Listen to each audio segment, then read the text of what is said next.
તમે હવે એટલું બોલી દો તો અમે એવી આશા રાખીએ છીએ. શું કહેશો? નાના ભાઈની વાઈફ તો એક્સપાયર થઈ ગયા, પણ મારા ત્યાં ભત્રીજાને યોગ્ય ન્યાય મળે અને તંત્ર સારી એવી આના પાછળ કામગીરી કરે એવી અપેક્ષા છે.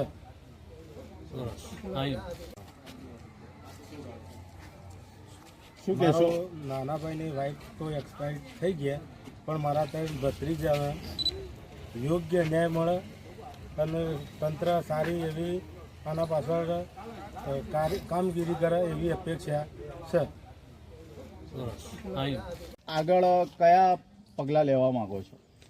જો અમારા સમાજની અંદર એક સમાજના મંત્રી તરીકે હું કહું છું કે જો આ બેનને ન્યાય નહીં મળે આ બાળકોને, તો અમે સમાજના બધા આગેવાનો મળી અને આ બાબતે જે કંઈ પણ કરવું પડે એ કરવા માટે અમે તૈયાર છીએ. એટલે ન્યાય નહીં મળે તો અમે ટૂંક સમયની અંદર નવો અમારો કાર્યક્રમ આ બાબતે આપીશું.